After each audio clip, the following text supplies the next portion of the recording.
안녕하세요. 김호준입니다. 미국 주류 시각을 대변하는 대표적 외교 전문지 포린 어페어스의 6차 북핵 실험 이후 대문 기사는 트럼프 정부의 군사행동 거론은 믿기 어려울 정도의 광범위한 비극이 될 뿐만 아니라 믿을 수 없을 정도로 멍청한 소리라고 일갈하고 있습니다.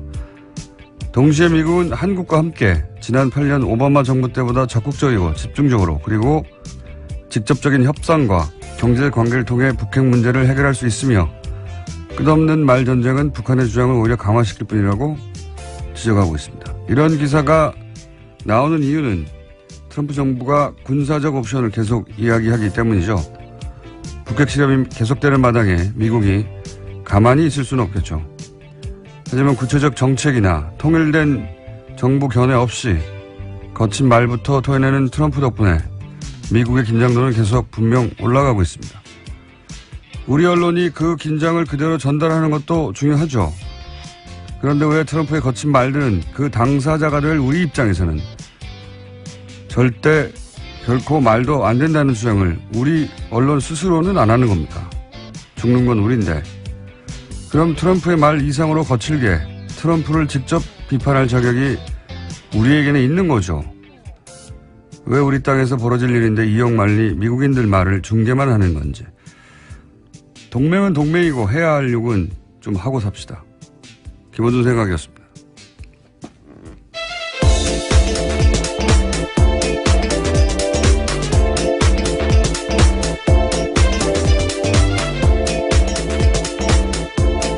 시사인의 김은지입니다. 자, 북핵 뉴스가 아직도 많이 쏟아져요. 그죠? 예, 계속해서 나오고 있습니다. 어제는요, 미국이 한국에 수조원대 무기를 팔기로 했다고 백악관이 밝혀서 화제가 되고 있습니다. 이를 트럼프 대통령이 개념적으로 승인했다라는 건데요. 개념적 승인이라는 표현은 의회의 최종 승인이 남아있다는 뜻입니다. 다만 구체적인 무기 종류는 특정하지 않았는데요.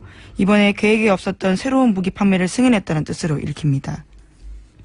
아마 이제 한국 미사일 탄도 중량 제한 풀어주는 대가 주고받은 거겠죠? 네. 네, 물론 이에 대해서 청와대는요, 두 정상 간의 구체적인 무기 도입과 관련된 언급은 없었다라고 강조하고 있습니다. 직접 얘기를 하지 않고 실무 차원에서 얘기를 했거나, 뭐, 상징적으로 얘기했거나. 근데, 과거를 되돌아봐도, 그러니까, 60여 년간 우리한테 무기를 계속 팔아왔잖아요. 예. 세계 최대 무기 장사꾼이죠, 미국이. 그런데, 장사할 기회를 놓치지 않을 것이고, 과거에 처음으로 사거리 풀어줬을 때가 이제 김대중 전 대통령 때인데, 그때도 그거 늘어지면서 탄도미사일 팔았어요. 예. 미사일 제한을 풀어주지 않고 무기 많이 팔아먹었죠. 그러니까, 이 탄도 종량은 무제한으로 해제하면서 주고받은 거니까, 이건 뭐 있을 수 있는 거래라고 보긴 합니다. 예. 근데 이걸 이제 미사일 주권 회복이라고 일부에서 얘기를 하는데 그런 이유가 있죠. 예. 7월 달인가요? 제가 한번 얘기한 것 같은데. 이게 이제 협정도 조약도 아무것도 아니고 미국이 가이드라인, 지침을 만들어가서 시작된 거거든요. 지침. 기분 나쁘게. 미사일 개발에 관한 자율 지침이라고 79년에 만들었어요. 예. 자율이 무슨 자율입니까? 예. 미국이 하지 말라고 해서 못한 건데. 그 때문에 북한이 89년에 이미 노동미사일로 한 1300km, 대포동으로 2600km 개발할 때 우리는 180km로 제한되어 있었어요. 10분의 1도 안 되는. 기술이 없어서가 아니라 미국이 못하게 했기 때문에. 김대중 정부 때 한 300km로 늘렸고, 거리를. 그것도 그 기술을 수출하지 못하게 하는 협정에 가입하고 나서 미국은 미사일을 팔지만 우리는 안 된다는 거죠. 예. 그렇게 됐고. 노무현 정부 때 이제 전지작전권 한수 합의하고 나서 그때 협상 시작해서 2년 걸려가지고 또 사거리를 800km로 이명박 정부 대서에 받아냈거든요. 네. 근데 이번에는 이 탄도를 무제한으로 풀겠다는 거죠. 이게 무게가 풀리면 본질적으로 거리도 풀리는 것과 마찬가지인 게 무거운 거를 나르다가 가벼운 걸로 바꾸면 더 멀리 가니까 그런 의미에서 미사일 관련해서 제약은 사실상 없어졌다. 이렇게 해석할 수도 있습니다. 네. 관련해서 뉴스가 계속 나오는 거고요. 다른 뉴스가 또 있습니까? 네, 문재인 대통령이 러시아 블라디보스토크로 오늘 출국합니다. 오늘 개막하는 동방경제 포럼 참석과 블라디미르 푸틴 대통령과의 정상회담 때문인데요. 이를 앞두고 러시아 타스 통신과 인터뷰를 했습니다. 내용들이 좀 눈에 띄는데 문재인 대통령은 북한 핵 문제 해결에 도움이 된다면 어떤 종류의 대화도 피하지 않겠지만 지금은 북한과 대화할 적절할 때가 아니다라고 밝혔습니다. 또 한국은 북한의 6차 핵실험에 단호한 조치를 취할 것이지만 동시에 북핵 문제의 근본적 해결 방안 모색을 계속할 거다라고 강조했는데요. 또 그러면서도 북한이 도발을 반복하고 뒤이어 국제사회가 이를 비난하고 대북 압박을 강화하는 악순환의 고리를 끊을 필요가 있다라고 했습니다. 이게 제일 중요한 얘기인 것 같아요. 그러니까 이렇게 해왔죠. 벌써 십몇 년간 이상. 십몇 년이 뭡니까? 90년도부터 시작했으니까 거의 30여 년 가까이 북한이 핵 관련해서 뭔가 도발을 하고 경제 제재하고 압박 강화하고 하지만 또 핵 개발하고 이거 근본적으로 끊긴다는 거죠. 뭔가 큰 그림을 준비하고 있는 것 같고요. 그게 성공할 수 있기를 바라는데 어쨌든 제일 중요한 멘트는 뒤에 가장 긴 것 같습니다. 예. 이 고리를 끊어야 한다. 그리고 푸틴도 몇 마디 했죠. 예. 네, 푸틴 러시아 대통령이 북한 정권의 안정을 보장받는다면 핵무기를 포기할 수도 있을 것이다 라고 말했는데요. 러시아 이타르타스 통신은 푸틴 대통령 이야기를 이렇게 전했습니다. 어제 브릭스 정상회의 끝나고 취재진과 만나서 한 이야기인데요. 북핵 문제를 제재로만 푼다면 전 세계적 재앙이 올 수 있다. 제재로만. 예. 경제 제재로만 안 된다는 거죠. 예.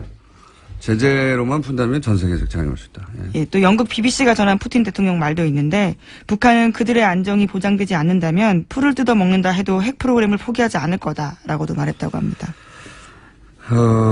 중국도 그랬어요. 중국이 이제 핵 개발을 50년대 말에 하려고 할 때 그때 이미 핵을 가지고 있던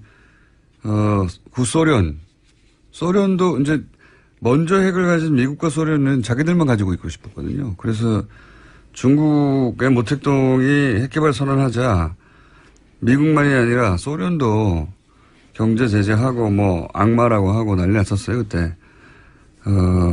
근데 모택동이 그러면서 이제 중국에 대해서 미국이 지금 북한에 대항하고 거의 유사합니다. 북경을 폭격한다. 그때 핵실험이 신장 위구르인가 거기서 있었거든요. 예, 거기도 폭격한다고 하고 핵 개발하는 기지가. 거기 대해서 모택동이 뭐라고 그러냐면 10,000년이 걸려도 개발할 거라고 했었고 예. 우리 공격해라. 그러면 우리 인구 6억인데 3억 죽고 3억 남아도 우리는 계속 한다는 얘기도 했고 바지를 전당포에 맡겨도 개발하겠다고 했고 뗄나무로 불을 지펴서라도 핵 개발한다고 했어요. 예. 결국 그래서 핵 개발했고 근데 당시 중국이 핵을 개발했던 이유 가장 중요한 이유 중에 하나가 저거였죠.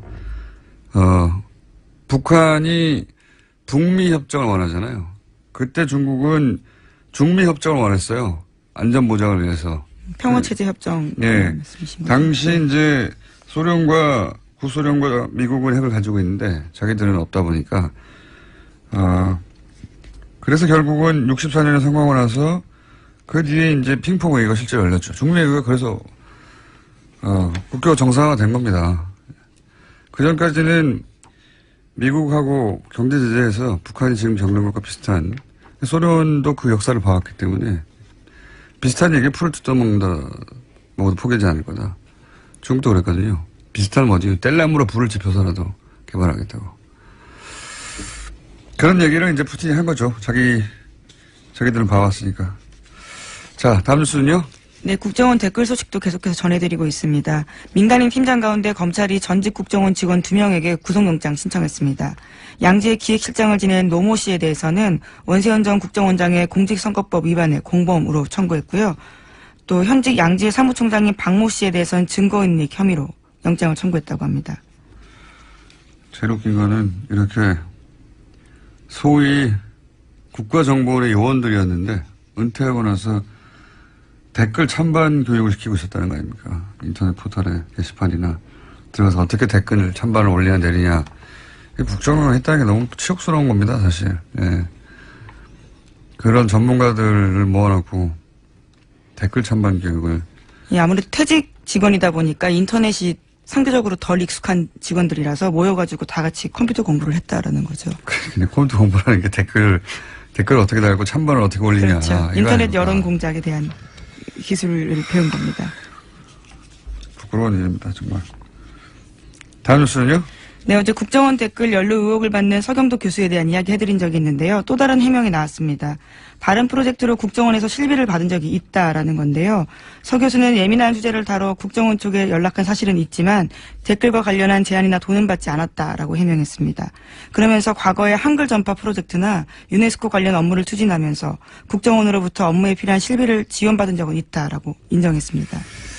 어제 납득이 쉽지 않은 대목이 있다고, 예. 친한 국정원 직원이 실적 때문에 자기 이름을 자기 몰래 올렸다고 처음에 그랬다가, 이게 이제 이름만 올리면 모르겠지만 돈이 갔기 때문에 만약에 영수증이 있으면 횡령 아니냐. 그러면 형사처벌 대상이 될 수도 있고, 그 직원이 단순히 양심선언 수준에서 끝나는 일이 아닌데, 서경덕 교수에게 말을 하고 서경덕 교수가 그걸 언론에 먼저 얘기해버리면, 그렇게 세상에 알려지면 자기는 국정원 내부 조사에 거짓말을 했고 또 국정원 조사 부실을 세상에 알렸고 돈도 횡령했다는 사실을 이렇게 알리는 거니까 자신이 그렇게 가중처벌을 받을 일을 이런 식으로 처리했다는 게 납득이 안 간다고. 예, 서경덕 교수의 해명만으로는. 근데 이제 영수증이 있다 보니까 돈을 받긴 받았다 이렇게 얘기를 한 거고. 근데 여전히 납득이 안 가는 대목은 사립대 교수가 한글 전파, 유네스코 관련 일을 하는데 왜 국정원한테 돈을 받습니까? 예. 주로 문화체육관광부 사업으로 보이는데 국정원으로부터 이런 돈을 받았다라고 하는 거죠. 그러니까요. 국정원 내부 자료에 대통령 업적 홍보를 위해서 지원금도 서 교수에게 책정되어 있었다고 하는데 사립대 교수가 대통령 홍보를 대신해 줄 이유는 없잖아요. 예. 그리고 그걸 왜 국정원이 책입니까? 문체부 일인 것 같고. 문체보다 국가 홍보를 하지 대통령 홍보를 따로 한다는 것도 그렇고 대통령 홍보를 위한 지원금을 국정원이 책정해서 사립대 교수에 준다. 댓글에 투입되지는 않았을지 모르겠는데 예, 국정원이 원하던 것을 제공하고 돈을 받은 사실관계가 있는 것 같긴 합니다. 네, 예. 돈을 준 국정원 직원도 그렇게 일관되게 진술하고 있다고 합니다. 내부에서는요. 근데 이제 이게 그 명단이 거의 같이 있었다는 것은 국정원 입장에서는 댓글 공작과 본질적으로 마찬가지 맥락으로 이해했다는 거겠죠. 예. 대통령 찬반 클릭하는 거나 대통령 정책에 대통령 홍보를 사립대 교수에게 지명되어 있는 사람이 하는 거나 그래서 댓글 부대 명단과 함께 관리한 게 아닐까. 그런 추정이 가능하겠네요. 이게 이제 댓글 부대 처벌하듯이 처벌할 수 있는 사안인지는 모르겠습니다만은 상식적이진 않네요. 예. 국정원이 왜 대통령 홍보를 위해서 특정인에게 지원금을 책정해줬다. 하여튼 그런 일이 있습니다, 지금. 더 이상한 일도 밝혀질 것 같아요, 앞으로. 대기업 임원이 댓글 예, 공작을 롯데라고 했다고 특정되어 하니까. 있죠. 서 교수님은 지명도가 있다 보니까 이제 먼저 기사가 된 것 같고. 자, 또 뉴스가 있습니까? 네, 댓글 관련된 소식 계속 전해드리면요. 군 사이버사령부 댓글 공작에 대해서 폭로한 사이버사 전직 간부가 검찰에서 당시 상황에 대해서 진술했다고 합니다. 이 간부는 이명박 정부에 이어서 박근혜 정부 때도 댓글 공작 계속됐다라고 증언하고 있는데요. 지난 4일에 참고인 자격으로 검찰에 가서 관련된 진술을 했다고 합니다. 요것은 저희가 직접 이 기사를 취재한 KBS 기자가 나와서 전달해 드린 적이 있습니다. 그러니까 박근혜 정부 첫 국방장관 후보자였던 사람부터 이미 사이버 사령부에서 댓글을 달기를 했고, 예. 그러니까 박근혜 정부 시절에도 그 조직은 계속 돌아가고 있었다. 그런 얘기죠. 그게 이제 기사화 됐군요. SBS를 통해서. 우리가 먼저 했는데. 자, 어쨌든 이 댓글 관련해가지고는 계속 기사가 나올 것 같고, 우리가 예상치 못한 수준으로, 예, 댓글 관련 스캔들이 커질 수 있을 것 같습니다. 지금 우리가 알던 이름이 조금씩 나오잖아요. 네, 2013년에 이 사건 접할 때만 하더라도 그것만으로 이미 크다고 생각했었는데 훨씬 범위가 더 컸던 거죠. 훨씬 더 컸던 거고 상상하지 못할 영역에서도 돈을 받고 댓글을 달고 있었다.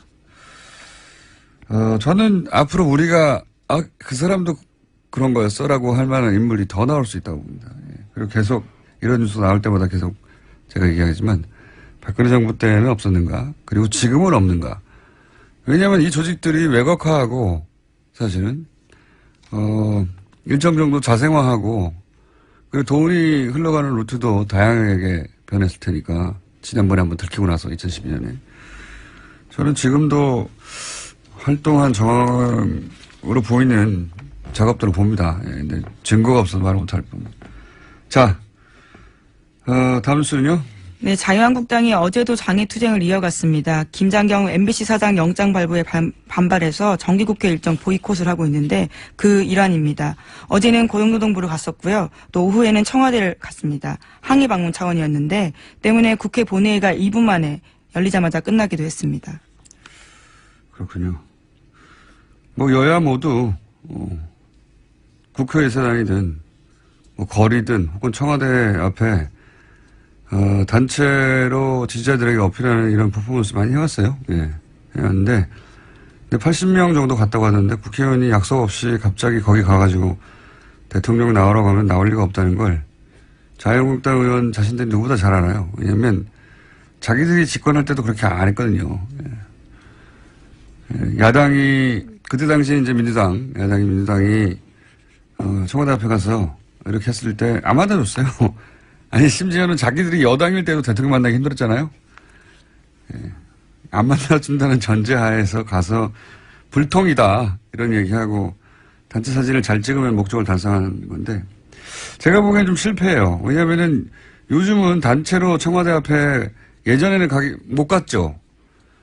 경우가 굉장히 삼엄한 예. 수준이었습니다. 지금은 그래서 달라졌죠. 국회의원들 정도나 돼야 청와대 앞에 가서 이렇게 단체로 시위를 할 수 있었는데 지금은 지금 청와대 분수 앞에서 단체 사진 찍고 왔거든요. 예.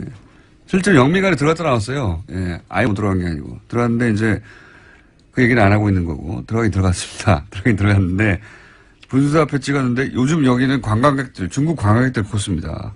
네, 게다가 1인 시위하는 시위자들도 굉장히 그러니까요. 많습니다. 일반인 민원 같은 느낌이에요, 이제는. 이 퍼포먼스가 제가 보기에는 그래서 최근에 변화된 청와대 앞 상황하고는 안 맞는다. 예. 거기 중국 관광객들 단체로 찍는 자리에서 찍었더라고요. 예. 연출에 실패한 게 아닌가. 장소를 따로 구하거나 영민관 안에 들어서 어떻게 하는 게 낫겠습니다. 자, 하여튼 그런 퍼포먼스가 있었습니다. 크게. 다음 뉴스는요?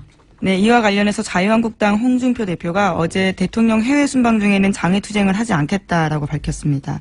그러면서 10년 전에 자신들이 장애투쟁으로 정부의 잘못된 정책을 막아선 적이 있다면서 자신들의 지지율을 걱정하는 사람들이 많은데 밑바닥에 와 있기 때문에 더 이상 떨어질 게 없다. 그래서 결집해서 반등한 일만 남았다라고 밝혔습니다. 네. 9월 정도 되면 3개월 정도 지나면 이 정부 지지율 다 떨어질 거라고 했었기 때문에, 예. 그런 얘기도 했었죠. 그러다가 이제 올해 말 정도 되면 다 떨어질 거라고 또 얘기하고, 지금은 반등할 일만 남았다고. 좀 답답하겠죠. 사실은. 네. 야당들이 지지율을 끌어올리는 게 지금 굉장히 중요한데, 잘 안 되니까 답답하겠죠. 그래서 이런 퍼포먼스도 하는 거고. 하여튼 관련해서 여러 가지 말들이 나오고 있습니다. 예. 지지자들에게 이제 우리가 이렇게 절박하다는 걸 보여주는 거잖아요. 예. 자, 다음 뉴스는요. 어제 김장겸 MBC 사장이 서울 서부지방 고용노동청에 출석했습니다. 김 사장은 부당노동 행위는 없었다라고 말했는데요. 노동청은 우선 김 사장을 상대로 지난 2012년 파업에 참가했던 사람들에 대해서 업무와 전혀 상관없는 곳으로 발령한 경위를 집중 조사했다고 합니다. 이게 김기춘 전 비서실장이 그 수많은 의혹 중에서도 갑자기 본인은 아마도 그렇게 크게 생각하지 않았을 블랙리스트로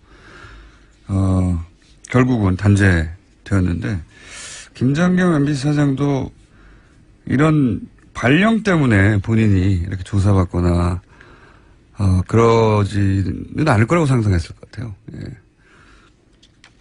근데 MBC 사장이 지금 이제 부당노동 행위 그런 이제 출석이 됐고 사법 처리 가능성이 저는 상당히 있다고 봅니다. 구체적인. 네, 현행노동법에는 노조활동을 이유로 근로자에게 불이익 주는 것을 금지하고 있는 상황입니다. 불이익이 대단히 구체적이고 대상이 너무 많고 예, 사례가 많은데 많은 것도 많은 것이지만 장기간 이루어졌기 때문에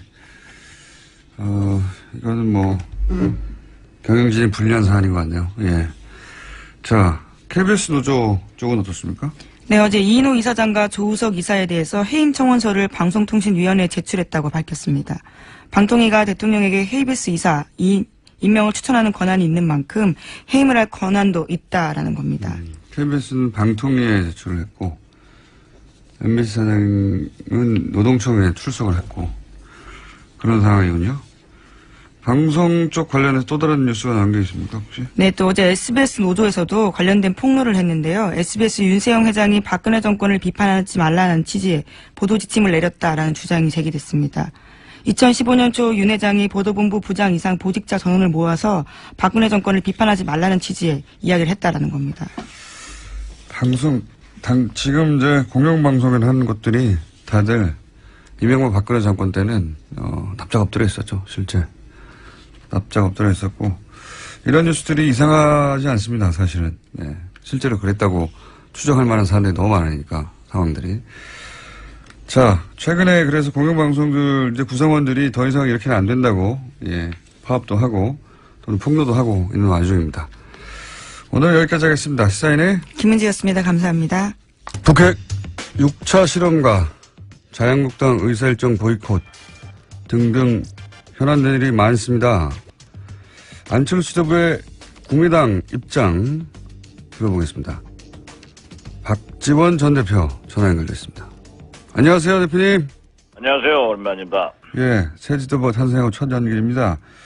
근데 어제 저희 인터뷰가 예정돼 있는 시점에서 이렇게 SNS에 쓰였어요. 예, 국민의당 일부에서는 김어준 인터뷰에는 응하지 말자.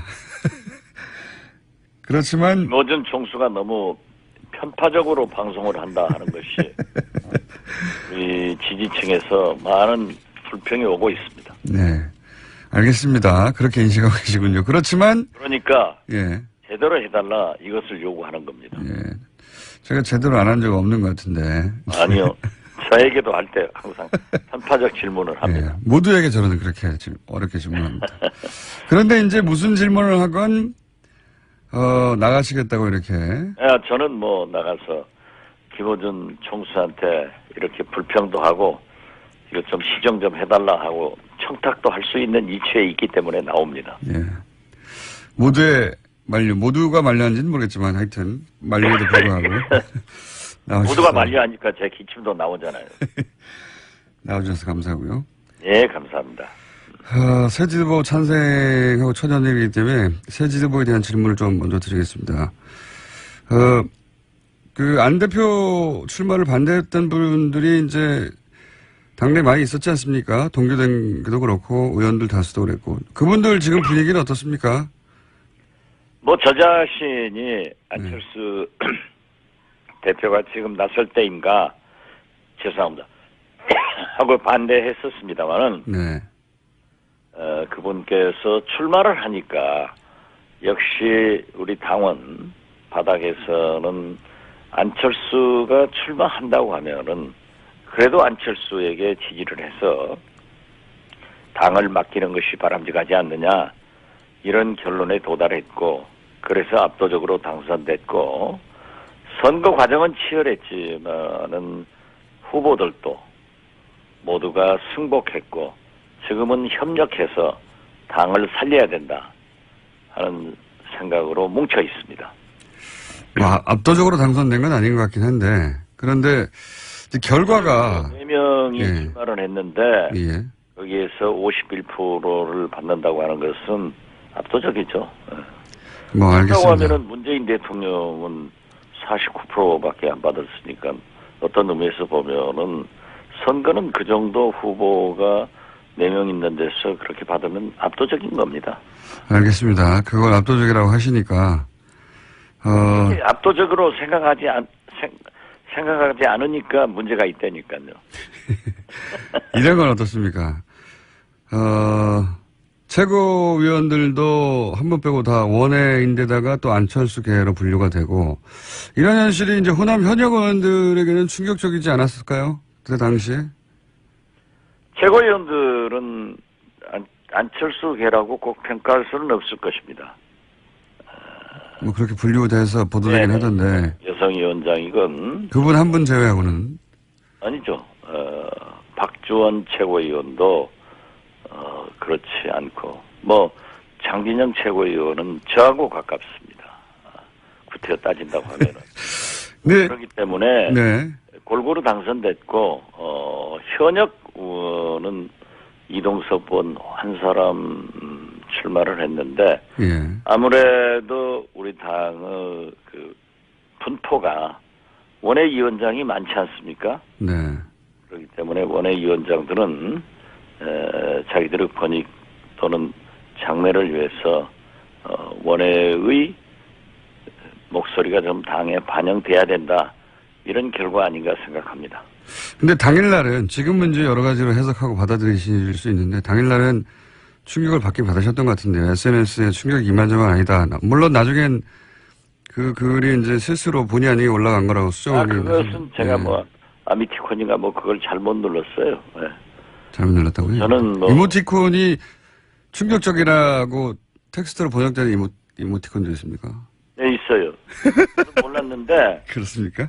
예, 있더라고요. 충격이 이만저만 아니다라고 번역되는 이모티콘은 없을 것 같은데요. 있어요. 문자가 들어있어요.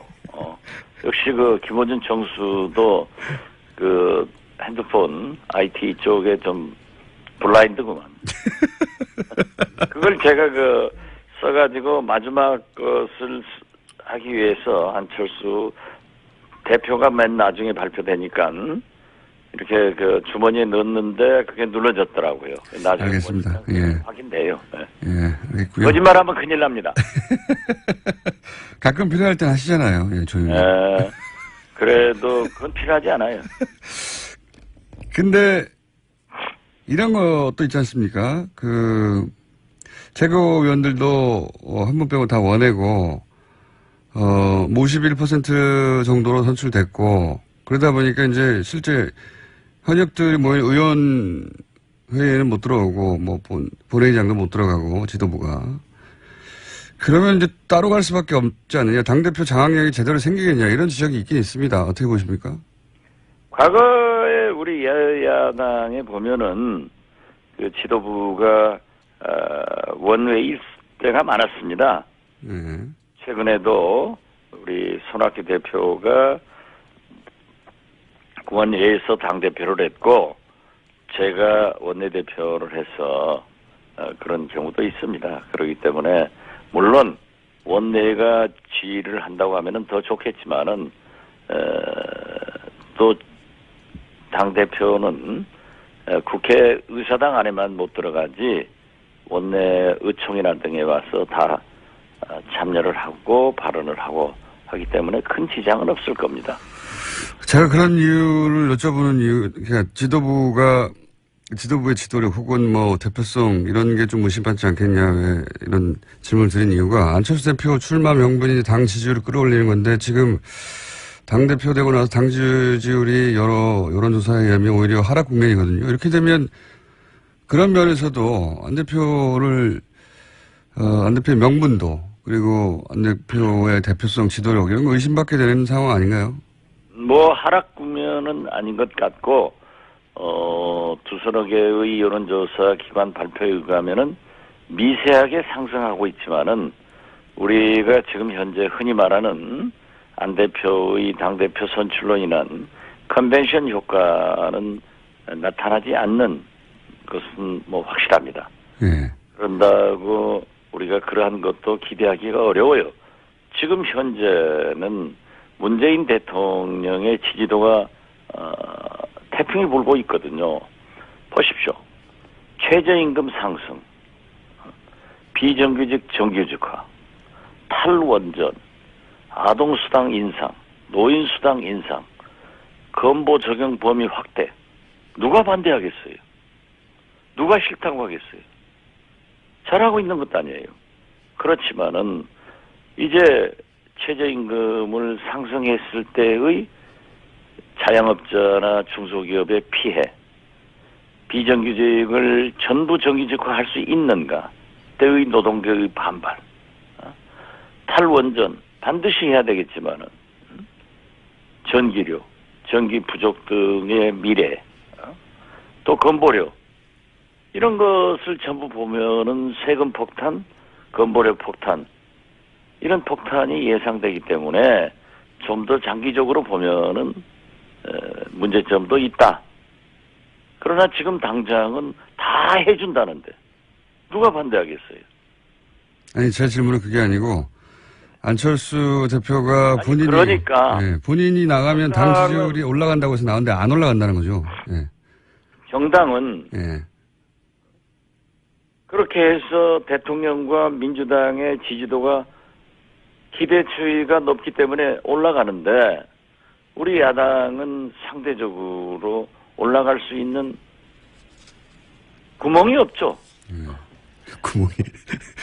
그럼 어차피 내가 나가도, 안철수 대표가 나와도 안 올라갈 거였으면 명분 자체도 그냥 명분일 뿐이었다는 거 아닙니까? 그렇기 때문에 제가 안철수 대표를 옹호하는 것이 아니라 예. 제가 늘 얘기했던 대로 잘할 때는 박수 쳐주고 그물 쳐놓고 기다리면은 그렇죠. 항상 하시는 찾아오지 편이죠. 않느냐.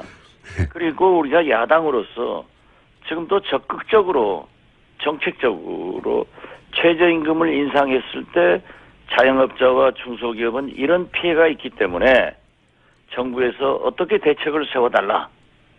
건보료는 이러한 것을 대안을 제시해서 정부에 제시한다고 하면은 지금 현재 정부는 민주당은 그러한 대안에 대해서 미흡하거든요. 이렇게 제시를 했을 때 국민의당이 이렇게 준비하고 일할 수 있겠구나. 또 미래를 준비하는구나 하는 것으로 지지도를 올라갈 수가 있는 거죠. 그렇기 때문에 그러한 준비를 안철수 대표가 해야 된다 하는 말씀을 드리는 거예요. 이거는 어떻습니까? 지금 말씀은 이제 지지해 줄 건 지지해 주고 또는 보완할 건 보완하고 비판할 건 비판하고 이렇게 케이스 바이 케이스로 접근해야 된다. 야당 아니에요? 예. 그렇게 말씀하신 건데 지금 안철수 대표는 이제 취임하자마자 문재인 정부와 싸우겠다. 지지율은 뭐 허공에 떠 있는 사상 누각이다. 이렇게 얘기를 인터뷰를 통해서 하고. 근데 이제 이렇게 말할 수도 있는데 안철수 대표는 박근혜 정부 시절에는 싸우지 않겠다는 게 모토였어요. 자신은 촛불 집회도 태극기 집회도 안 나간다고. 근데 문재인 정부는 출범 석 달 만에 싸우겠다고 선언하는 걸 보면 문재인 정부가 박근혜 정부보다 석 달 만에 못한 게 확인된 겁니까? 그렇지 않습니다. 그렇지 않습니까? 박근혜 정부와 누가 더 싸웠습니까? 박근혜 정부를 탄핵시키는데 누가 앞장섰습니까? 이게 제 말은 안철수 대표의 워딩을 이제 옮긴 거예요. 박근혜 정부 때는 싸우지 않겠다. 싸우지 않겠다가 아니라 사사건건 발목을 잡지 않겠다. 싸움만 하는 것이 국회냐라는 국민적 비난에 직면했을 때 그렇게 한 번씩 얘기한 거지. 지금도 우리가 자유한국당이 국회 본회의를 보이콧하고 싸우고 있기 때문에 예. 싸우지 마라. 국회 들어와서 얘기하자. 국회가 가장 강력한 투쟁 장소다. 이렇게 얘기했으면은 그걸 박근혜 정권 때 한 겁니까? 아니 제가 드리는 말씀은 이런 겁니다. 양쪽으로 시각을 가지고 잘못한 것을 똑 집어서 얘기한다면 우리도 할 말이 없어요. 그렇지만 그러하지 않잖아요. 얼마나 많은 협력을 하고 있습니다. 박지원 대표님은 사안에 따라서 이건 잘했다고 그냥 앞뒤 없이 정확하게 잘했다고 하기도 하고 혹은 이건 문제라고 하기도 하는데 문재인 정부에 대해서 안철수 대표는 그 문재인 정부에 대해서 잘했다고 하는 건 없는데요. 잘했다고 하는 건 하죠. 또 그러고 꼭 잘했다고 말해달라는 게 아니라 당 대표가 그렇게 리드하면서 예. 삼라만상을 당 대표가 다 얘기하는 건 아닙니다. 우리 당도 맡은 바에 따라서 이러한 말은 누가 하고 저러한 말은 원내대표가 하고 이렇게 정해져서 분담해서 하는 경우가 많기 때문에 그렇겠죠. 예. 국민의당에 총체적으로 움직이는 것은 안철수 대표가 리드하고 있다고 평가하면 되는 거고 대한민국과 민주당을 총체적으로 움직이는 것은 문재인 대통령이 하고 계신다 이렇게 보면 되는 거예요. 제가 이 질문을 드린 이유가 뭐냐면 칭찬하라는 게 아니라 안철수 대표가 시작하자마자 이제 문재인 정부가 각을 세우는데 주력하는데 여러 인터뷰를 통해서. 근데 그렇게 각을 세우는 건 지난 비대위 체제에서 충분히 했어요. 근데 그게 어필이 안 되니까 국민의당 지지율이 잘 안 나온 건데 그걸 또 반복해서 똑같은 방식으로 지지율을 끌어올 수 있겠는가. 지지율 끌어올리기 위해서 나왔다고 하니까 제가 그런 의문이 들어서. 지지율을 끌어오기 세우기 위해서 각을 세우는 것이 아니라 예. 문재인 정부는 현직 대통령을 탄핵시키고 감옥에 보내고 촛불혁명의 산물로 태어났기 때문에 연희 정권과 다릅니다. 다른 대통령과 다른 거예요.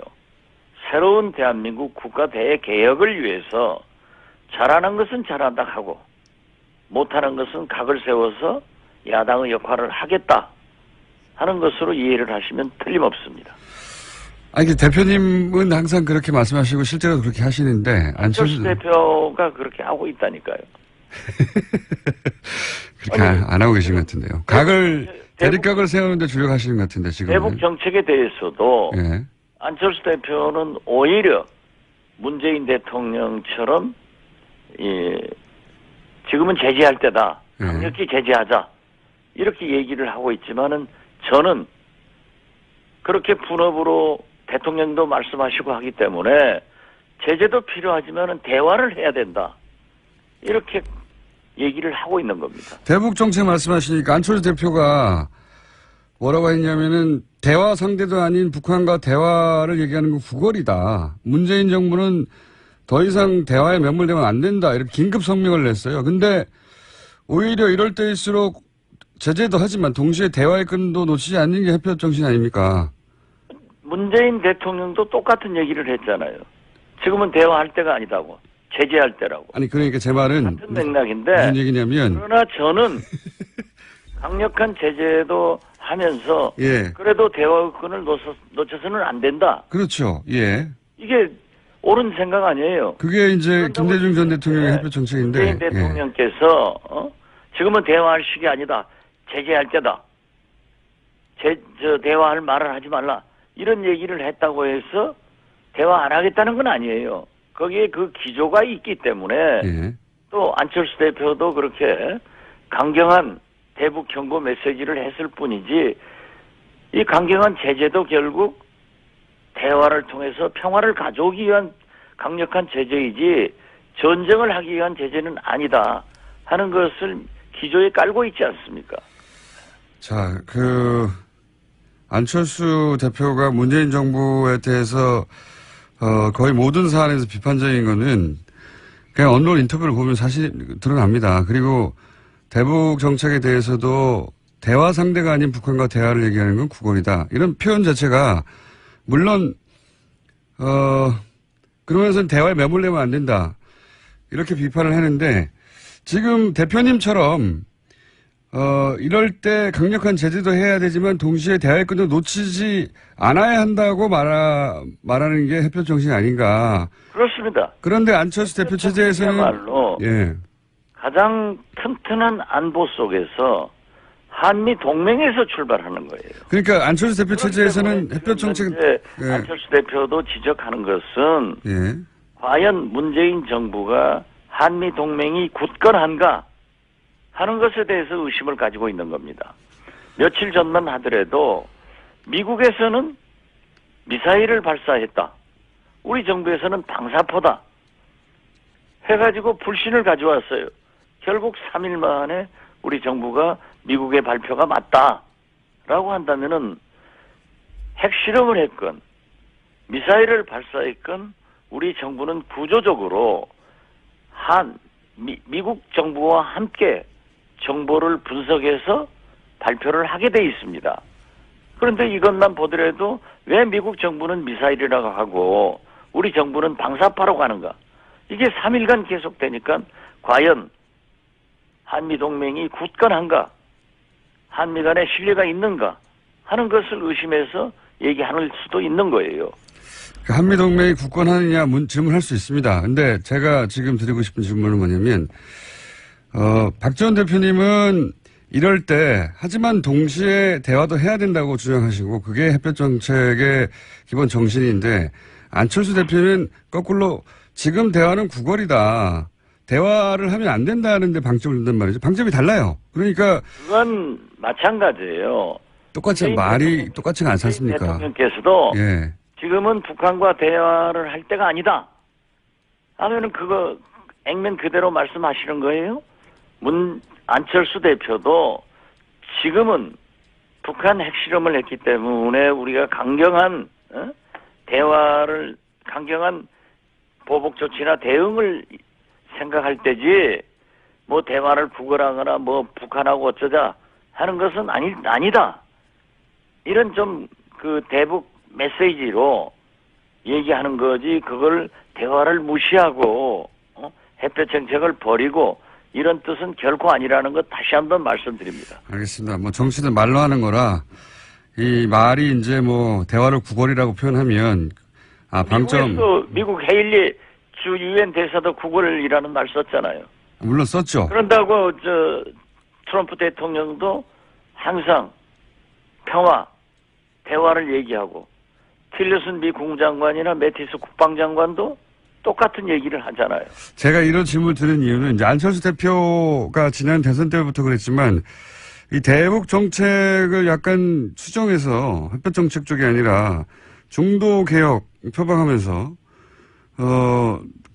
이 대북 정책에서 수정 노선을 거두려고 하는 게 아니냐. 그래서 왜냐하면 지난번에도 제기됐던 문제고 이번에도 이제 대북 문제가 나오니까 거기에 대해서 이런 워딩을 하는 걸 보면 그것은 저도 지적한 바예요. 안철수 대표에게 당대표를 나오지 말고 이러한 것을 대비하자 했을 때 안철수 대표는 대북 문제에 대해서도 이렇게 한번 생각해 볼 필요가 있지 않느냐 해서 저랑 토론해서 그렇지 않다. 우리는 햇볕 정책을 지키면서 햇볕 정책이야말로 어떤 의미에서 보면은 가장 보수적인 대북 정책이다. 보수가 뭡니까? 튼튼한 안보, 한미 동맹을 강조하지 않습니까? 여기에서부터 출발하는 거기 때문에 김대중 대통령도 저에게 남북 정상회담 특사를 맡기면서도 미국 정부에 숨소리까지 알려줘라. 미국의 신뢰를 얻지 않고 미국의 도움을 받지 않고는 북한에서도 우리를 믿지 못하고 결국 남북 정상회담을 할 수 없다. 그렇기 때문에 그렇게 하도록 했다 하는 것을 설명하면서 우리가 햇볕 정책을 지키는 것이 좋다. 문재인 대통령도 지킨다고 하지 않느냐. 그렇게 해서 안철수 대표도 저하고 의견 조율을 했어요. 그리고 그러한 것을 계속 견지해 나가고 있습니다. 대표님한테 자꾸 똑같은 질문을 드린 이유가 뭐냐면 바른정당이 국민의당과 연대 조건을 내세운 것 중에 하나가 이 햇볕 정책, 대북 정책의 수정인데 뭐 문재인 정부도 결국은 햇볕 정책의 근간을 둔 대북 정책입니다. 그런데 그렇죠. 예, 이걸 비판하는 거는 안철수 대표가 확실하게 김대중 대통령의 햇볕 정책을 개선하겠다. 근데 이제 제가 이 질문을 계속 드린 이유는 안철수 대표가 이렇게 대북 정책에 대해서 계속 공격하는 게 혹시 이 보수 대연합 혹은 뭐 중도 연대 이런 식의 정계 개편 얘기가 나오지 않습니까? 그런데 걸림돌로 햇빛 정책이 나오니까 이걸 좀 덜어내서 부담을 덜어내고 정계 개편의 가능성을 좀 높이려고 하는 거 아닌가? 저는 그런 것은 아니라고 생각합니다. 그런 건 아니라고 생각하세요? 그리고 이미 전당대회 과정에서 여러 번의 후보 토론을 통해서 확실하게 밝혔기 때문에 저는 그렇게 생각하지 않습니다. 지금 그런 의미에서 저는 어제 그제 추미애 대표가 국회 대표 연설을 통해서 대화를 해야 된다라고 강조하니까 바로 옆자리에 있는 자유한국당에서 뭐 야유하고 난리가 났어요. 그래서 제가 큰 소리로 잘한다. 추미애 대표 잘한다.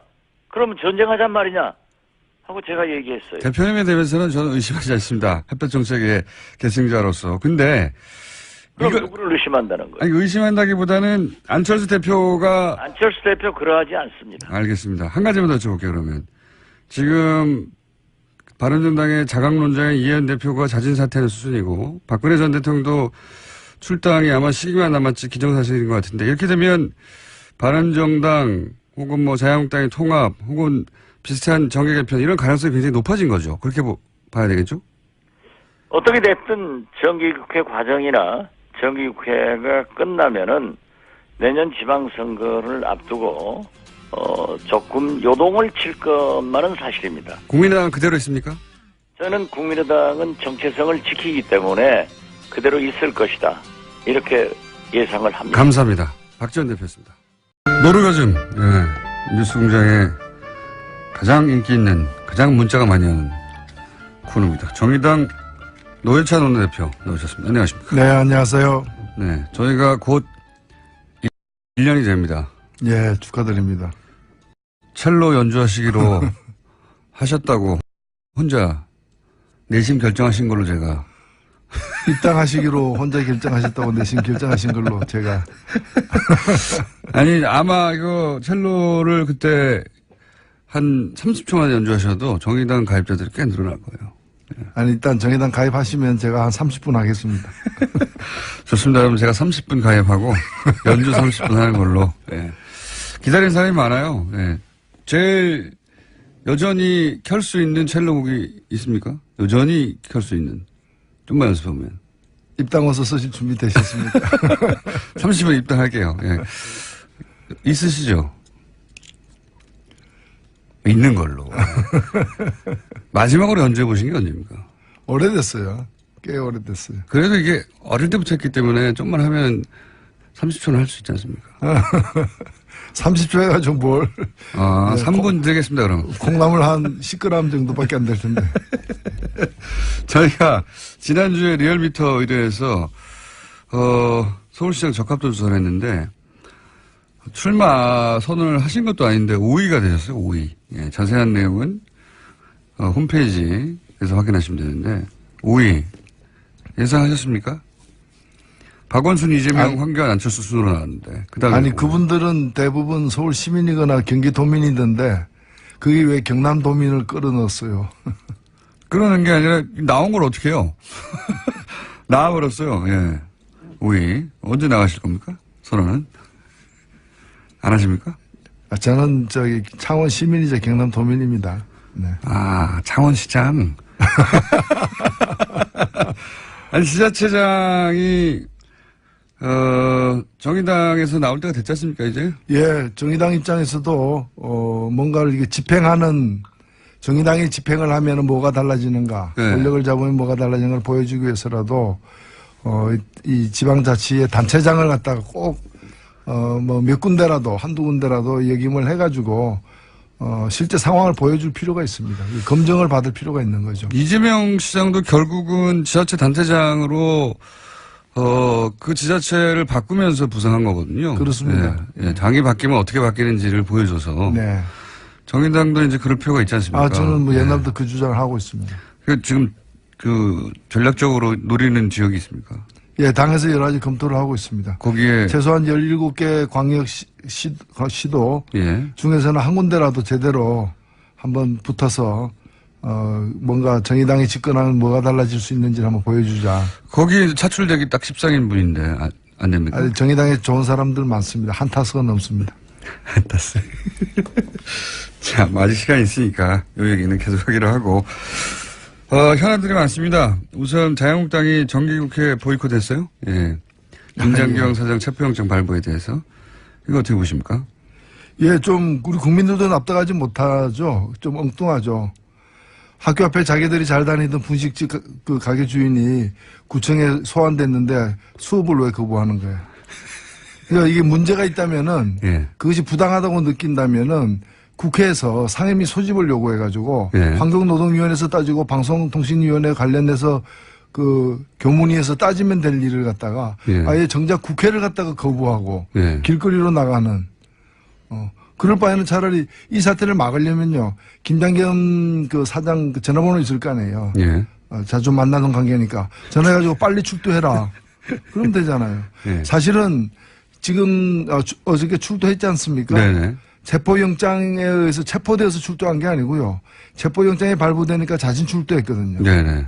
그러니까 체포영장 잘 발부한 거죠. 네. 진작에 갔으면 그냥 5차례나 자진 출두를 거부한 사람이 체포영장 발부하니까 출두한 거니까 자진 출두를 시키기 위해서 가장 효과적인 방법을 사실 노동부와 검찰이 택했다라고 볼 수 있는 거죠. 이제 출두했으니까 이제 국회로 돌아가야 되는 거 아닙니까? 돌아와야죠. 예. 이 체포영장 발부 반발해서 보이콧을 했으니까 이제 들어가야 되는 거 아닙니까? 들어와야죠. 출두를 해버렸는데. 그러니까 지금 밖에 있을 명분이 없어요. 그리고 이제 또 하나는 안보를 망쳤기 때문에 라는 명분도 걸었습니다. 두 가지를 걸었거든요. 하나는 공영방송을 망친다고 하는 거고 하나는 지금 안보가 다 무너졌다고.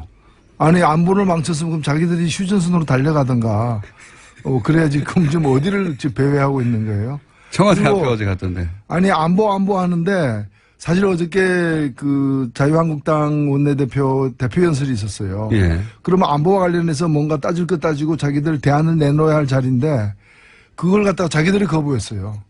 그러니까 어제 자유한국당 대표 연설인데 자유한국당만 안 오는. 과거에 보면은 상대방 대표 연설하는 걸 갖다 보이콧하는 경우는 있어도 자기 당 대표의 대표 연설을 자기들만 보이콧한 거예요. 그러니까 이 사람들이 안 보이는 거야. 안보 얘기하지만은 정작 뭐 전쟁 나면은 안 보일 정당이다라고 제가 얘기를 했는데 사실 그렇게 될 거예요. 이렇게 했구나. 지금 이제 실제 명분은 이제 김장경 사장하고 그다음에 안보 얘기를 했지만 말씀하신 대로 지지자들을 향해서 이제 핍박받고 있고 우리가 그래서 우리가 당신들의 지지가 필요하다고 이렇게 어필하는 거 아니겠습니까? 네, 지지자들 그렇게 생각하지 않는데 사실은 저렇게까지 과도하게 들고 나오는 이유가 뭔가면은 그만큼 김장겸 사장이 공영방송 사장이 아니었다는 거예요. 새누리당, 자유한국당 방송 사장이었다는 거죠. 박근혜 방송 사장이었던 것이고요. 그래서 이제 박근혜 무너지니까 이제 그런 몇 개 안 남은 가짜 언론에게 기대고 있다가 그거마저 무너지는 데 대한 어떤 두려움 이런 거죠. 본인 입으로 내가 보수의 마지막 보루다. 내가 무너지면 한국당이 무너진다. 이런 말을 김장경 사장이 자유한국당 관계자를 만나서 했다고. 그래서 나를 지켜달라고. 김성수 의원이 주장을 했죠. 이게 김장경 사장 본인 입으로 이런 말을 했는지 아닌지는 저는 확인할 수 없는데 김성수 의원이 주장을 했어요. 이런 얘기 들었다고. 이게 서로가 그런 의식을 공유하고 있을 수 있죠. 제가 볼 때는 하나 빠진 게 이제 박근혜 전 대통령인데 박근혜 전 대통령, MBC 김장겸 사장과 같은 어떤 가짜 언론인들 그다음에 자유한국당 이 세 축이 서로가 상대방이 무너지면 나도 무너진다라는 그런 위기감으로 서로 혼연일치되어 있는 부분인데 우리가 알고 있다시피 가장 큰 기둥인 박근혜 대통령이 무너졌잖아요. 예. 나머지는 무너지는 게 너무 당연한 거죠. 무너져야 하는 것이고요.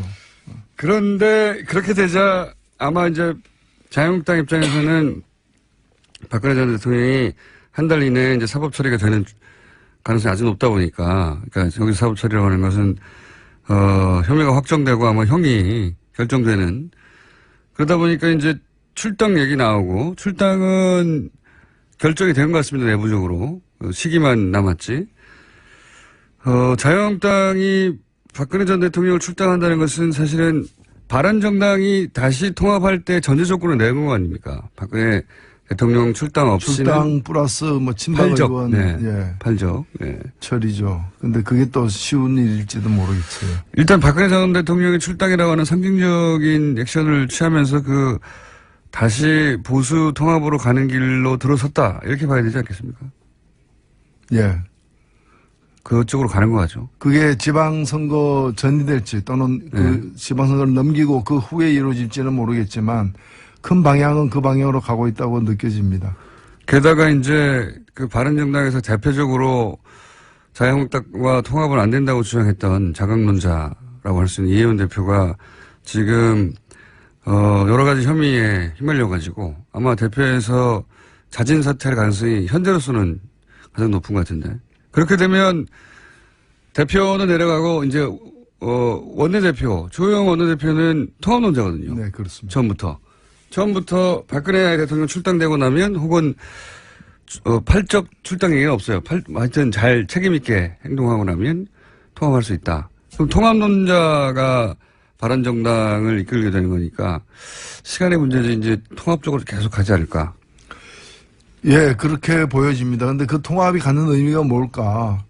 제가 볼 때는 이제 그 당사자들, 특히 정치인들, 선거에 나가야 되는 사람들 입장에서는 지지 기반이 겹치는 사람들끼리 같은 선거구에서 경쟁해야 되는. 그렇죠. 스스로 출혈을 감수해야 되는 상황을 피하는 것이 이제 정치적 이해를 따지면 맞는 거죠. 그러나 그나마 이 바른정당의 지지자들은 자유한국당과 차별화되었기 때문에 예. 구악과 거리를 두었기 때문에 그리고 새로운 그 보수를 한다고 선언했기 때문에 모여든 지지자들인데 그 구악과 이렇게 결합하게 되면은 서로 시너지 효과가 아니라 서로 감소의 효과, 서로를 갖다가 이렇게 사실은 죽여버리는 그래서 당으로서는 제가 볼 때는 그 이득이 그렇게 크지 않을 수 있다라고 보여집니다. 이거는 어떻게 보십니까? 이게 정계 개편. 그러니까 2급수하고 3급수 그러면 3급수가 되지 2.5급수가 되는 게 아니거든요. 이 가능성은 어떻게 보세요? 그러니까 과거에 새누리당이었던 사람들이 다시 뭉쳐야 된다. 문제가 됐던 박근혜 전 대통령 혹은 친박 몇 사람만 빼고는 이 흐름이 하나 있고 지금 얘기한 건 그 흐름이고요. 또 하나의 흐름은 김무성 전 대표가 여러 사람 만나면서 자유한국당의 일부, 바른정당의 일부, 국민의당 일부 이렇게 해서 뭐 중도 뭐 연합 뭐 이런 식의 구상도 나오고 있습니다. 어느 쪽이 더 가능성이 높을까요? 글쎄요, 뭐 통으로 예. 그 세 당이 특히 뭐 국민의당까지 포함해서 바른당과 자유한국당이 통으로 이렇게 뭉쳐지는 일은 없을 겁니다. 저는 그 어렵다고 일은 본다. 뭐 예. 어렵다고 보고 그 과정에서 다 쪼가리 나가지고 특히 예. 국민의당이나 그 바른정당의 일부 파편 가지고 이제 자유한국당과 결합하는 예. 그런 일들은 있을 수는 있는데 당이 통으로 움직일 수는 예, 없다. 그러나 국민의당 같은 경우에는 나름대로 덩치가 크고 예. 하기 때문에 그 지켜볼 거예요. 그러니까 아직 시간이 너무 많이 남았고 다음 기준이 다음 총선이거든요. 다음 총선까지 시간이 너무 많이 남았고 지방선거에 확 이렇게 되지는 않을 거라고 보시는 거군요. 그렇죠. 의원들이 직접 걸린 게 아니니까. 예, 지방선거가 사실은 뭐 기초의원 한 명 한 명이 다 중요하긴 한데 국회의원들에게는 그러나 뭐 아직도 그런 이제 제가 볼 때는 자유한국당이나 국민의당 같은 경우에는 다음 총선 이전에 자신들이 지지율이 1위가 되는 예. 그런 어떤 지금으로서는 이제 전혀 상상하기 힘든 그런 변화가 있을 수 있다. 그게 정치다라는 믿음을 딴 쪽에서 보면 망상으로 보이겠지만 그런 걸 여전히 버리지 않고 있기 때문에 예. 계속 이제 시간을 더 지켜볼 거예요. 정치인들은 그런 남들은 아무도 안 믿는 본인들의 지지율이 반드시 올라갈 거라고 하는 믿음이 비정상적으로 강하죠. 그렇죠. 저도 보면은 도저히 안 될 것 같은데 그 비정상적으로 강한 분들이 정치를 하더라고요. 아, 그렇습니다. 예. 그리고 그 비정상적으로 강한 믿음이 결국 뜻대로 안 되는데도 불구하고 다음에 또 나오고 다음엔 될 그렇죠. 거야. 한 번만 맞으면 된다. 그 복권 사는 거하고 똑같은 거예요. 예. 번 당선될 맞으면. 때까지 사는 거죠. 그리고 떨어지는 경우가 많을수록 당선 확률이 높아진다고 또 착각하는 거예요. 많이 떨어졌으니까. 이제 다음은 될 거야. 다음은 될 거다. 예. 그렇죠. 성공 사례가 극히 일부 있죠. 극히 일부를 보고 자기도 그렇게 될 거라고. 아, 그렇죠. 예. 그래서 이제 지금 보기에는 전혀 가능성 없는 그 그림들을 많이 그리죠. 예. 근데 저는 여기서 우리가 이제 어차피 한국에도 이제 보수 유권자들도 있고 보수 세력에는 당연히 있을 수밖에 없는데 그렇죠. 예. 제대로 된 보수여야 하지 않겠습니까? 그런 관점에서 보자면은 그 이제 이분들이 박근혜 전 대통령도 닮지 못하고 있다. 사실 과거에 그 차태기 사건 났을 때 예. 그래서 불법 정치 자금을 뭐 그 거액을 예. 이제 받아가지고 당이 이제 만신창이 되었을 때 트럭으로 어떻게 날랐단 했습니까? 말이었을 때. 예. 뭐 트럭 키를 갖다가 고속도로 휴게소 주고받으면서 이제 통으로 이렇게 트럭에 돈이 잔뜩 실려 있고. 예. 그 차태기 그런 사건 때 일이 있었어요. 비대위원장이 되었던 박근혜 당시 예. 그 대표가 그 당사 현판 나무로 된 거 예. 그거 하나 떼들고 천막으로 하죠. 천막으로 갔단 예. 말이죠. 그게 상징적 조치였지만은 모든 거 버리내고 사실 당시에 그 자기들 재산으로 됐던 수백억짜리 당사와 연수원도 다 국가에 헌납하지 않았습니까? 예. 그래서 그런 정도로 이제 국민들에게 이제 뼈를 깎는 어떤 그런 아픔을 스스로 감내하는 걸 보여주면서 자기들을 지키려고 했는데 지금 이 당이 사실 지금 정권 교체가 된 게 아니거든요. 정권이 자유한국당에서 민주당으로 교체된 게 아니라 자유한국당 정권은 붕괴됐어요. 예. 붕괴되고 5.19 선거에서 새 정권이 탄생한 건데 그러면 이제 그 이상을 해야 되는데도 불구하고 지금 보면은 처음에는 뭐 간판만 떼고 나가는 게 아니고 뭐 야 이왕 나가는 거 다 갖고 가 돈 될 만한 거 다 갖고 가자 그러다가 이제는 뭐 나갈 거 뭐 있어 그냥 간판만 바꿔 달면 되지. 이제 간판도 안 바꿔 달고 있잖아요. 간판도 없고 그냥 야 그 이제 뭐 영정사진 그 하나 치워. 영정사진 치워. 예. 방에 걸리는 사진 한 장 빼버리는 걸로다가 개혁을 하겠다, 혁신을 하겠다 하고 있으니까 이게 국민들에게는 보수를 지지했던 국민들에게도 저는 이거는 도리가 아니라고 생각되고 그 지지를 회복할 수 없을 것이라고 봅니다. 이런 구성은 어떻습니까? 연합공천이라고 예. 그러니까 야3당 연합공천 여기서 야3당 중에 정의당은 안 들어갑니다. 자유한국당 그리고 국민의당 바른정당에서 셋 다 예를 들어서 후보를 내버리면 저렇게 뻔하니까 수도권에서 예를 들어서 서울은 뭐 누가 내 그러면 뭐 인천은 누가 낼 테니 이런 식의 연합공천을 하자는 제안이 있어요. 일단은 뭐 법적으로는 불가능하고요. 법적으로 불가능합니까? 일본은 이제 여러 당이 공동으로 누구를 지지한다거나 하는 게 이제 허용되는 경우인데 네. 우리는 그것이 허용 안 됩니다. 그러니까 이제 좀 비공식적으로 해야죠. 물밑에서 해야 되죠. 물밑에서 하고 사실상 연합 후보다라고 이렇게 예. 정치적으로 의미 부여하는 예. 그런 식으로 나눠 먹기 식으로 공천을 하는 거죠. 그렇죠, 그렇죠. 공천을 하는데 뭐 그럴 수도 있다고 보고 근데 과연 그게 잘 되겠느냐. 교통 정리가 어려울 것이다. 교통 정리가 그렇게 만만치는 않을 거예요. 예전에 민주당과 정의당이 그런 시도를 해서 성공한 사례도 있고 실패한 사례도 있죠. 예, 그렇습니다. 그 어려움을 잘 아실 거 아닙니까? 예, 그게 뭐 지방선거에서 전면적으로 되기는 어렵고요. 지방선거는 후보가 하도 많기 때문에 아마 지금 말씀하신 이제 수도권 세 곳 정도에서 뭐 서울, 인천, 경기라거나 이런 곳에서 할 텐데 그게 예를 들면은 바른당 같은 경우에는 지금 그 지역에서 단체장이니까 다른 두 당의 지원을 받아서 나가면은 혼자 나가는 것보다 훨씬 낫겠죠. 낫겠지만 그러면 서울하고 인천을 그럼 다른 당이 그러면 양보해 줄 것인가. 그리고 그 의미 있는 선거를 할 수 있는가. 서울의 국민의당에 누가 나와가지고 뭐 과연 이제 의미 있는 득표 3등을 할 수 있을 것인가. 제가 보는 뭐 쉽지 않다고 봅니다. 자유한국당은 인천이고 바른정당은 경기도고 그러면 국민의당이 서울인데 그렇게 따지면요. 예. 쉽지 그래서 않을 뭐 것이다. 예. 여러 명 나오기보다 그냥 한 명씩 나와서 어차피 안 될 거. 어차피 안 될 거. 여러 명 떨어지는 게 아니라 한 명씩 떨어지자. 뭐 그런 의미는 있겠죠. 뭐.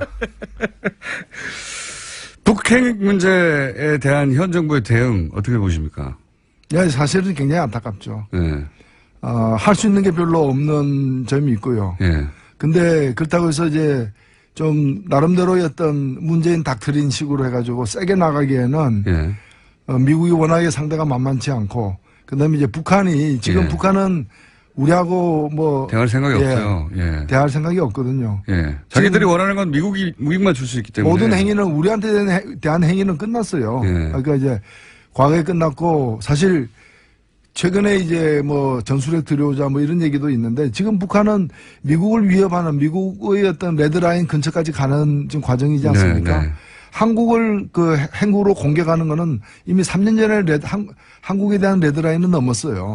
미국에 대한 레드라인에 아직 넘지 않은 상태에서 다가가고 있는데 미국하고 대화하려고 하는 거고 제가 볼 때 미국의 입장은 지금 뭐 여러 가지 양면 전술을 쓰고 있다고 하지만은 뭐 좀 거칠게 얘기하면은 트럼프는 이상한 소비자예요.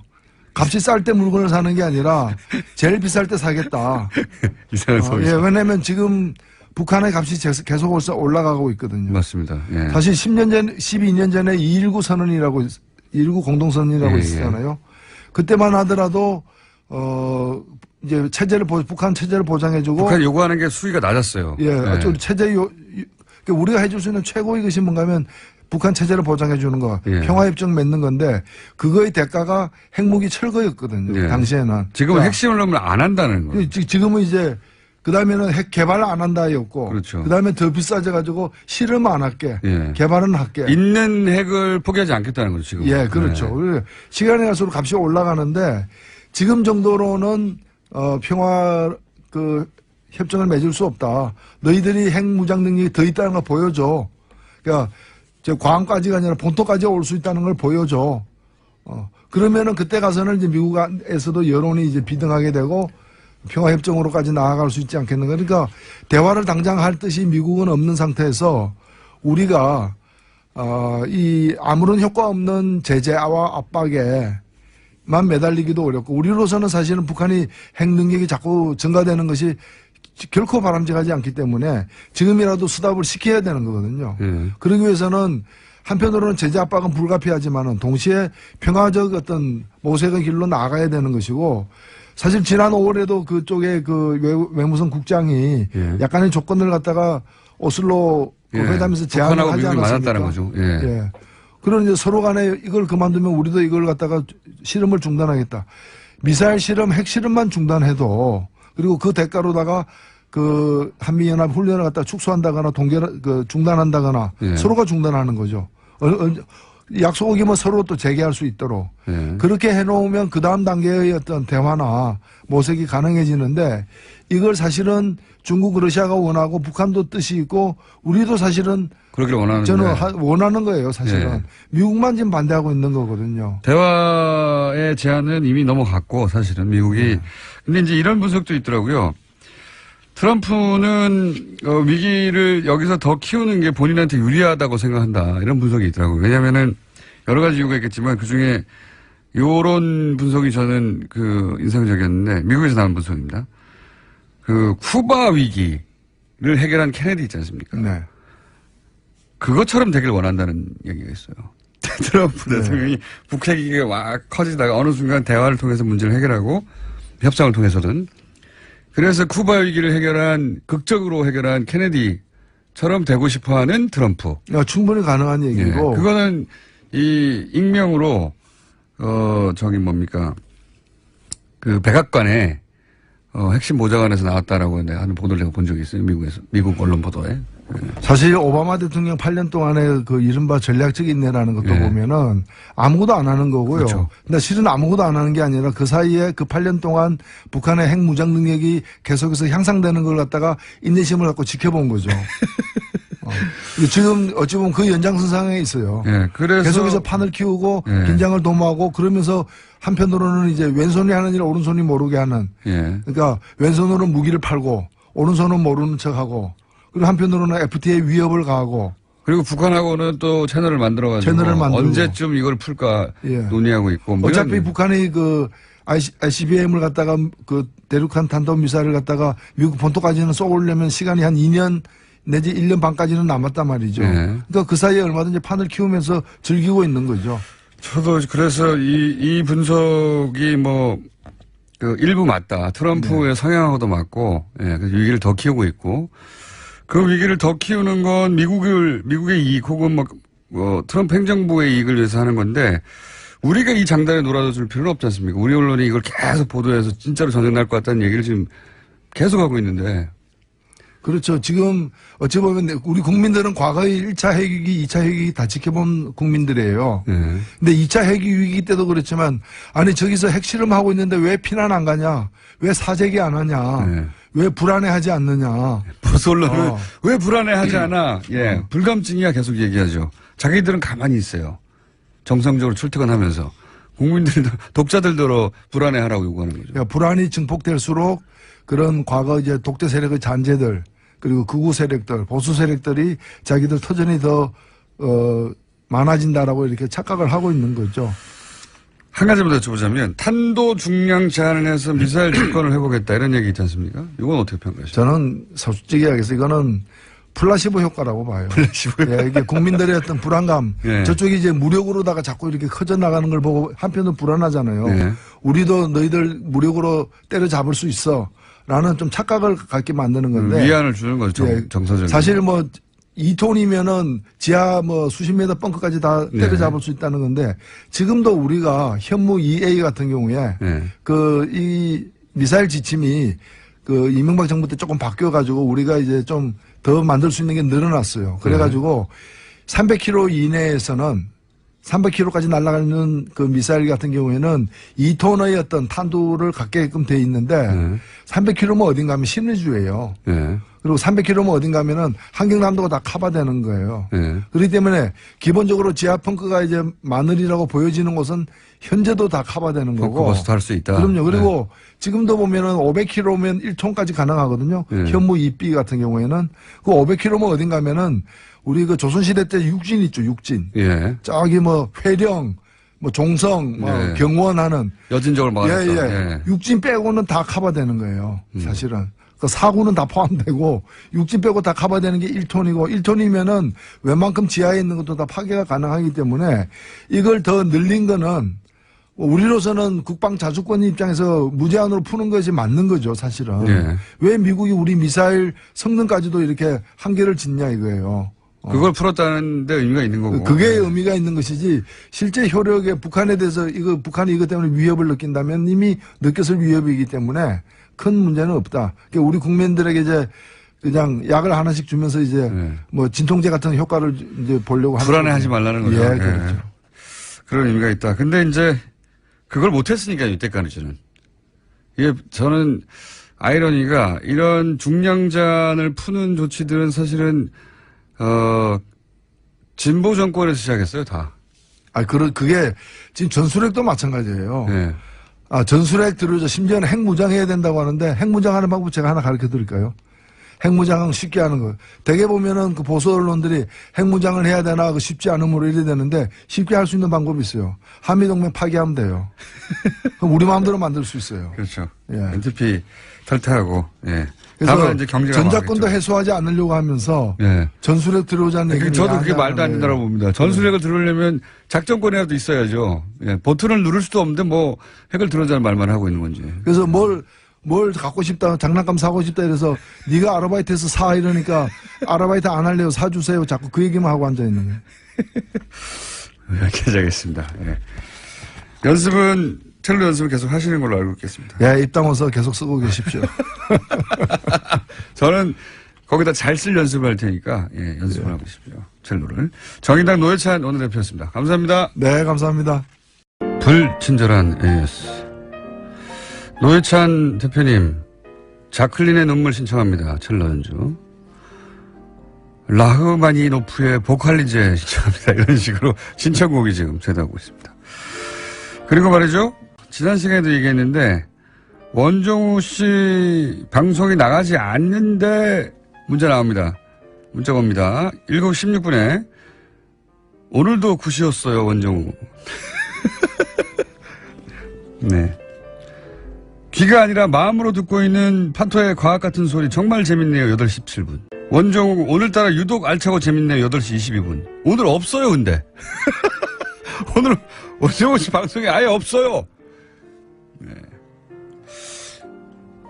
댓글 알바들이 지금 창궐하고 있습니다. 그리고 축구 이야기를 편히 할 수 있을 때가 언제가 될까요?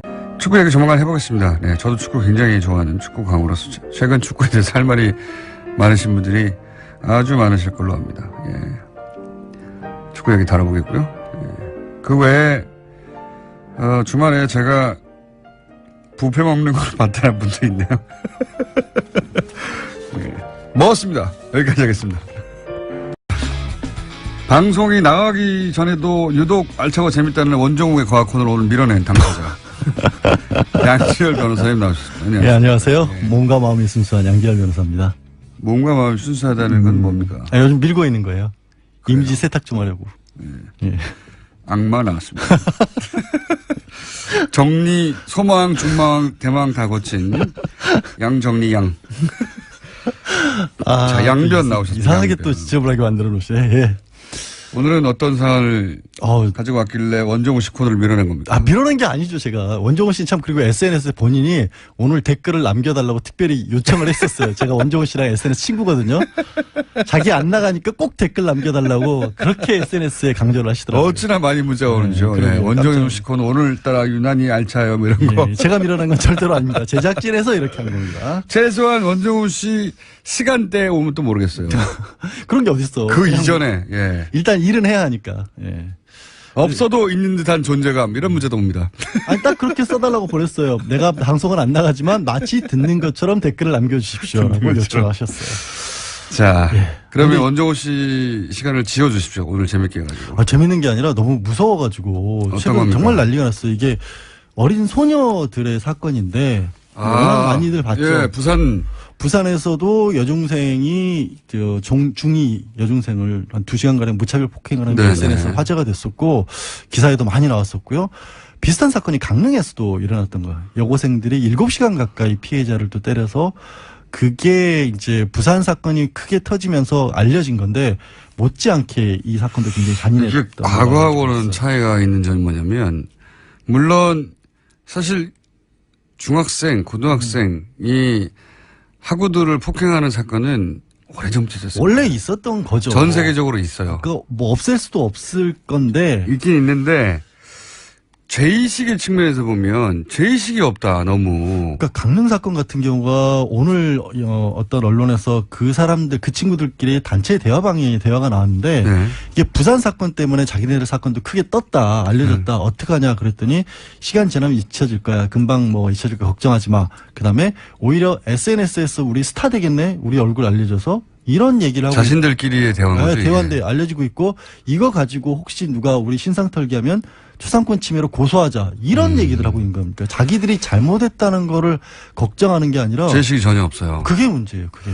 보통 과거에 이렇게 이런 사건이 나면 뭐 부모들이 찾아가서 혼내고 선생님 혼내고 뭐 그러면 겁을 먹기도 하고 미안하다고 하기도 하고. 아니, 그 사고를 친 아이들도 무릎 꿇고 부모들도 울고 그러니까요. 이런 모습이었는데 이제는 그게 놀이가 됐어요. 놀이가. 이상한 풍조가 돼버린 거예요. 자기들끼리 그 사진을 공유하고 아니 처음에 부산 사건이 알려진 것도 그거잖아요. 자기가 때려놓고 자기가 그걸 사진을 찍어서 다른 친구에게 보낸 거 아니에요. 이렇게까지 때렸는데 나 감옥 들어갈 것 같냐라고 물어보는 바람에 그걸 받아본 친구가 하도 어이가 없으니까 이거를 공개를 하면서 사건이 알려진 거거든요. 이 그 강릉 여중생 폭행 사건도 마찬가지로 자신들끼리는 그런 얘기를 했다는 거죠. 네. 아주 심각한 수준의 얘기들이 나왔거든요. 아, 똑같이 때리면서 또 카메라로 찍으면서 뭐 카메라 똑바로 쳐다보고 있어라 뭐 이런 식의 얘기를 하면서 또 카메라 촬영까지 했다는 거예요. 피해자를. 놀이가 됐어요, 정말로. 자신들의 행위가 뭐랄까요? 본인들이 일종의 연기자가 돼가지고 그 안에서 연출을 하고 폭력 행위를 그걸 올리고 그거를 즐기는 놀이가 되어버렸어. 이러다 보니까 예전에는 애들이 아직 어려서 그렇다라고 하는 여론이 우세했다면 이런 걸 직접 보고 나니까 이제 야 이거 소년법을 폐지해야 되는 거 아니냐. 그러니까 지금 저도 원칙적으로는 지금 말씀하신 것처럼 그래도 아직 어린 친구들이기 때문에 네. 기회를 더 주자나지는 어른들이 더 잘못했다라는 그러니까 지금은 아직 미성숙 상태니까. 네. 근데 지금은 그 수준이 너무 심해져서 어느 정도 경각심을 불러일으켜 줘야 될 필요는 있겠다라는 생각이 다른 드는데. 나라는 어떻습니까? 이 관련 법이. 지금 일단 우리나라, 우리 법은? 우리 법은 어떤 상황이냐면 말씀들이 굉장히 여러 가지가 많이 나오는데 소년법 구조를 좀 아실 필요는 있을 것 같아요. 첫 번째로 소년법은 일단 형사처벌을 할지 말지를 나눕니다. 그러니까 네. 19살이 되지 않은 그걸 다 소년이라고 부르거든요. 네. 10살부터 19살 차이까지는 일단 문제를 일으켰을 경우에 이거를 형사재판을 받게 할 거냐 아니면 이른바 소년보호 사건이라는 걸로 빼서 소년원으로 가는 거죠. 별도의 처리를 하는 네. 거예요. 이거는 가장 심할 경우에도 소년원이고 대부분은 그냥 보호관찰 정도에서 끝나는 겁니다. 그리고 형사 재판을 받았다라는 걸로 기록이 남지도 않아요. 그러니까 두 개가 분리를 시키는 겁니다. 우선은 첫 번째는 이제 기존의 형사법으로 네. 성인들처럼 처리할 거냐 말 거냐를 이제 정리한다. 정하는 거죠. 그리고 네.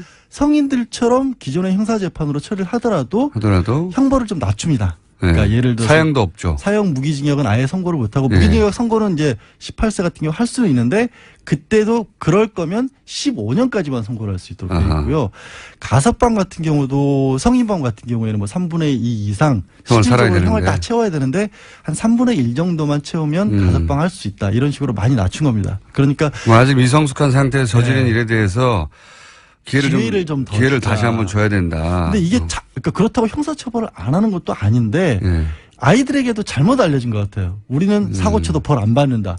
이런 식으로 생각을 하니까 내지는 벌을 받아도 잠깐 고생하고 끝난다. 이러니까 거의 막가는 식의 어떤 형태들이 좀 나오는 것 같아요. 그 사회적으로 이 청소년들에게 이 경각심을 불러일으키기 위해서 소년법에 대해서 보다 강력하게 개정을 해야 된다. 혹은 폐지해야 된다. 이런 논의가 이제 막 터져나오기 시작한 거 아닙니까? 그런 여론들이 많죠. 아예 폐지하자는 얘기도 있고. 근데 아예 폐지하는 거는 저는 반대로. 그러니까요. 그건 전 말이 안 된다고 봅니다. 그러니까 이제 지금은 13세하고 23세 혹은 33세하고 똑같이 다르죠. 다를 수는 없죠. 다른 건 예. 다른데 지금 구조는 뭐냐면 아까 이제 소년 보호 사건으로 예. 형사 재판으로 안 가고 보호 관찰이나 가장 심한 경우에도 소년원으로 가는 경우는 뭐 계도가 목적이고 교화가 목적이면 거기서라도 좀 잘 해줘야 될 거 아니에요. 근데 그것도 인원이 너무 딸리는 거예요. 예를 들어서 보호관찰관 한 분이 감당해야 될 숫자가 100명에서 150명이에요. 그럼 걔들을 어떻게 돌봅니까? 말도 안 되죠. 그러니까 이번 사건, 부산 사건에서도 또 드러난 것 중에 문제점 중에 하나가 그 폭행을 한 가해자 학생들 중에 2명이 보호관찰 상태였어요. 하나는 폭행도 있고, 하나는 폭행, 하나는 절도로. 이미.